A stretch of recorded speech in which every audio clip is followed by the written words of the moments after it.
the great Chris Voss. We've had him on the podcast, Ben. We'll put a link in the show notes to go and listen to that. And he has a book called Never Split the Difference. And in that part, in the front of the book, it talks about how most people meet in the middle. And his goal is to not meet in the middle, is to actually get exactly what he wants. So he employs a couple of wonderful tactics. First one is tactical empathy, which is essentially a user-friendly term for the fellas, which is emotional intelligence. If you say to the fellas, do you want to be emotionally intelligent? It's like asking if you want an egg and bacon pie or a quiche. They're exactly the same thing, but to the lads, we usually want to have some form of bravado. So tactical empathy is using terms that try and draw out the information from the agent without them knowing exactly what you're doing. So it sounds like the vendor's keen for a quick sale. Is that right? Sounds like, feels like, looks like. There's these leading phrases that you can use which actually try and draw out information without being definitive. Because if the agent, you said it sounds like the vendor's keen for a quick sale, is that right? And the vendor goes, no, they're not. You go, you can still save face because you didn't say they are looking for a quick sale. It sounds like it's just an escape card. So instead of asking the vendor, would the vendor accept 1.2? They like to actually be in control with the power of no. So would it be ridiculous to offer 1.2 for this property? No, right? It's the agent can be in the power position from doing that. So no is progress. And then 3 is mirroring. I love mirroring. I do it as often as I possibly can and practice as often as I possibly can. But agent says something like, the vendor's hoping for 1.4 million. And you go, hoping for 1.4 million? And then what happens is they will want to fill the space unless they're masterful Chris Voss devotees. Just by general nature, they'll want to fill the space. So mirroring, I do it with my kids, I do it with my wife, I do it with everyone around me. I think it is the greatest part of tactical empathy and mirroring are the two greatest things I got out of speaking with Chris and reading his book. And then, Ben, there's a few more that we can run through here. Another one is labeling. So you want to give them a label to see if it sticks, right? It sounds like you're under a bit of pressure to move this quickly, right?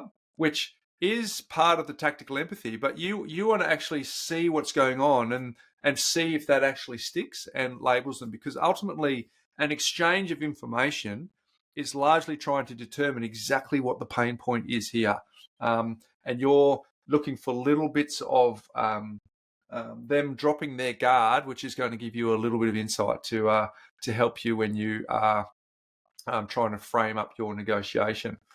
The other thing is the accusation audit. Now, the accusation audit is actually just front-footing when you're feeling like you're being a bit negative or putting some objections up, right? So he has an example of, you're probably thinking this offer is too low and we're wasting your time. You might even feel like we're not serious buyers, but here's where we're coming from. It's actually front-footing some of the things that might be running through their mind so that it's actually bringing that into the light. And then once that's left out into the light, then you can actually give the information from there. So some people might say, I'm about to offer you a low offer.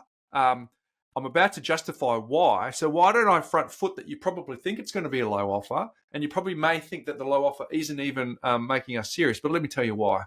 And then the last one is, as the book's title says, Ben, never split the difference, right? Instead of meeting halfway, get creative. So we talked about this before. What are the incentives? The better prep work you've done, and the better the way that you've treated the agent, and the better that you've been on a fact-finding mission to find out as much information as you can, then you can add incentives. I told you about my friend in Perth whose incentive for the vendor was they didn't want to move twice.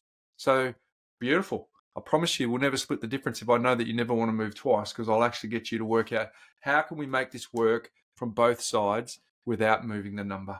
That's what the game is about. And people thinking it's all about price is just not true. And that's hopefully what we're going to share with our audience today, Ben, that there are other things that we can negotiate that can distract from price. Yeah, I really like that last one. How can we make this work? So some of the language I've used in the past is, look, I'm at my limit. That's the budget. What other things can I do from a conditions point of view that might move the deal in my favor, right?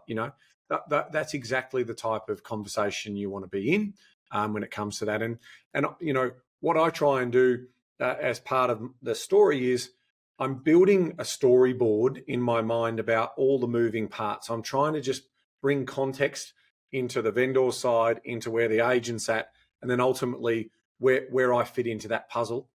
And if I'm working on behalf of a client, I'm also keeping, as buyer's agent, as Bryce, we're keeping our client fully informed in terms of what that process looks like. So information is power, as part of that particular story. So if you come prepared, you bring your best A game because you are prepared.